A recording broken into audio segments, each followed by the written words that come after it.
Every kid, every person has the ability to put one foot in front of the other. So like if you're saying, okay, I'm going to climb Mount Everest, and you're at the bottom of the mountain and you look up and you're going, I'm not going to climb Mount Everest, right? But if you break it down into sections and you just one foot in front of the other, one step at a time, next thing you know, you're at the top of the mountain. It's just a matter of what's important to you. And what's important to you. For whatever reason, I didn't feel good about myself if I wasn't doing everything I could to be the best version of myself.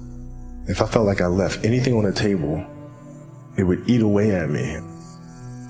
I wouldn't be able to look myself in the mirror. The Mamba mentality simply means trying to be the best version of yourself. That's what the mentality means. It means every day, you're trying to become better. And it's a constant quest. It's an infinite quest. So starting at the age of 2, when I first started playing the game, and on and on and on, I always ask questions. I always try to get better every single day, learn more. A lot of things I learned by being around the game. Right? So by the age of 6, I was already strategizing versus other 6-year-olds. I just constantly looked for things to learn from, and very observant. Everything that I've learned from the game of basketball, I've carried it over into life. Like basketball's helped me be a better person, a better friend. Well, because there's life lessons that are within the game, like communication, like unselfishness, like attention to detail, and empathy and compassion. Like all those things are in the game. And as an athlete, if we are aware of those things, it helps us become better human beings. If your job is to try to be the best basketball player you can be, to do that, you have to practice, you have to train, right? You want to train as much as you can, as often as you can. So if you get up at 10 in the morning, train at 12, train for 2 hours, 12 to 2, you have to let your body recover. So you eat, recover, whatever. You get back out, you train, start training again at 6. Train from 6 to 8, right? And now you go home, you shower, you eat dinner, you go to bed, you wake up, you do it again, right? Those are 2 sessions. Right, now imagine you wake up at 3, you train at 4, you go 4 to 6, come home, breakfast, relax, blah, blah, blah. Now you're back at it again, 9 to 11, right? You relax, and now all of a sudden you're back at it again, 2 to 4, and now you're back at it again, 7 to 9. Look how much more training I have done by simply starting at 4, right? And so now you do that, and as the years go on, the separation that you have with your competitors and your peers just grows larger and larger and larger and larger and larger. And by year 5 or 6, doesn't matter what kind of work they do in the summer, they're never going to catch up because they're 5 years behind. Right? So it makes sense to get up and start your day early because you can get more work in. If I start earlier, I can train more hours. And I know the other guys aren't doing it because I know what their training schedule is. Right? So I know if I do this consistently over time, the gap's just going to widen and widen and widen and widen and widen, and they won't be able to get that back. So to me, it was just common sense and like thinking, how can I get an advantage? Oh, start earlier. Yeah, let's do that. It's just a matter of what's important to you. And what's important to you. For whatever reason, I didn't feel good about myself if I wasn't doing everything I could to be the best version of myself. If I felt like I left anything on the table, it would eat away at me. I wouldn't be able to look myself in the mirror. Right? So the reason why I can retire now and be completely comfortable about it, because I know that I've done everything I could to be the best basketball player I could be. And so you can't leave any stone unturned. You can't shortchange yourself. Like you're not cheating anybody but yourself. Right? I mean, you're tired. You're literally this far away from the line. Why would you not go that extra to touch the line? Right? So if I let him get away with that, right, all of a sudden he starts maybe to cheat something over here, right? Not give his best over here, not give his best over here. And as years go on, he's not going to reach his full potential because he's been taking these little shortcuts that just add up. And you can't let that happen. Our job as teachers, as mentors, as inspirers, it's our responsibility to hold them accountable to those things. Whatever you're doing at that moment is what you're doing at that moment. It's like that's where the obsessiveness is having the attention to detail for the action that you are performing at the time you're performing it. And if you can have that kind of focus, you can't help but to have a certain level of obsession or attention to detail. To be unyielding, like you're always going after it, always going after it, always going after it. And if there's a challenge that ensues, oh, good, I want to see how I stack up to that. So you go after it. It's fun. It's like you get a chance to compete against opponents and you get a chance to see where you stack up against them. It's like, I want to see. Maybe I'm not good enough today. If that's fine. I'll be good enough the next time I see you, though. And you get a chance to always measure yourself, and it's just fun to do that. So I guess that's where relentlessness comes from. But whatever moments occur, good, bad, or indifferent, I can use those moments to propel me forward, use those as fuel to help me be a better player.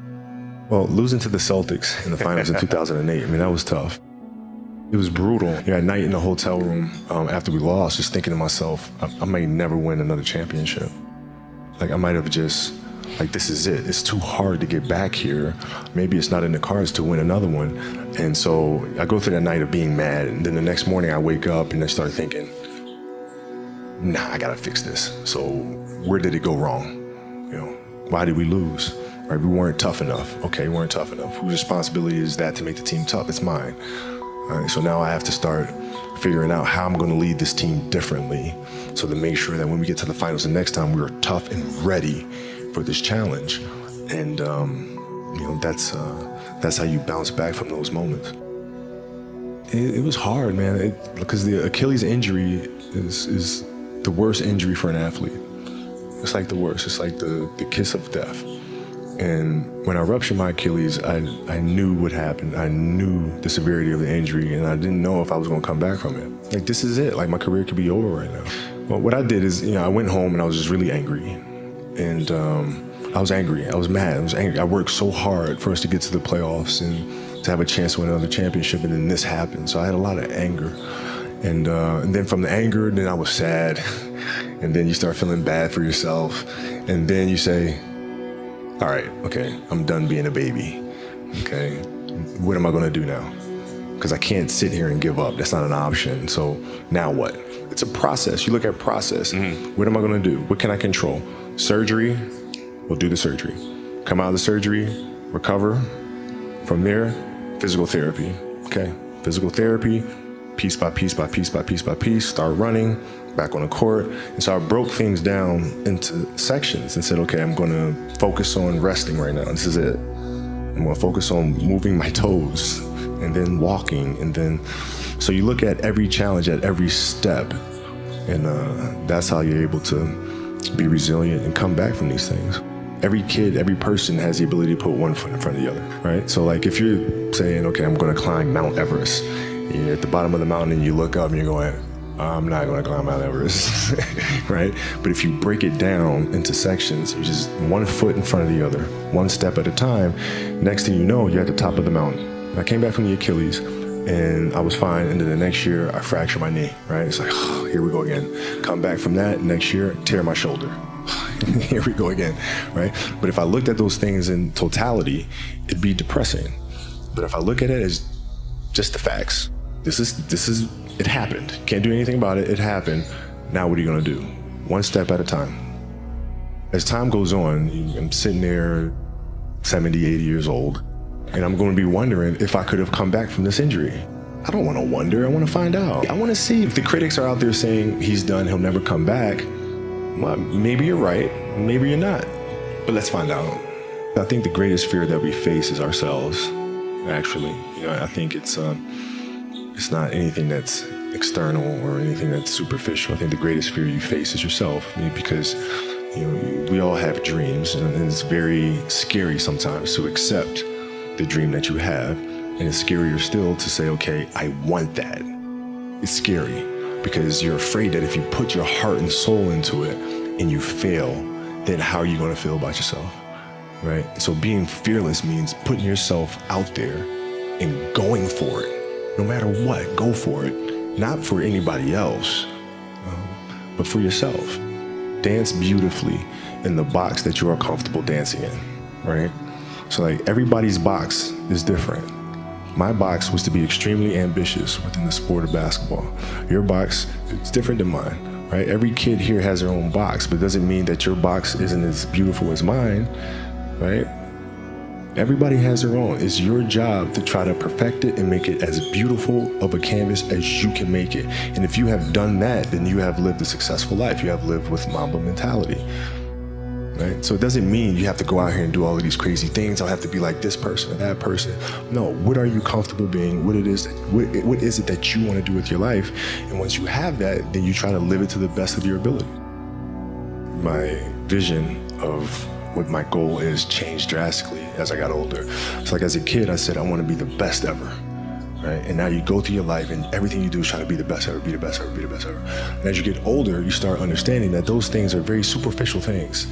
Right? And everybody has a different opinion about it. No matter what you do, I can win 20 championships. There's always an opinion on who's the best. Everybody has different opinions.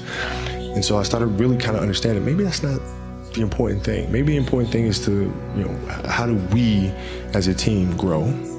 How do I help my teammates be better? So that was the first change for me. And then as I got older still, it became more about how are you inspiring others, right, to find themselves. That is the ultimate championship. So how do you use your passion and use that to inspire somebody else to create their passion? And then how can they pass that on to the next person?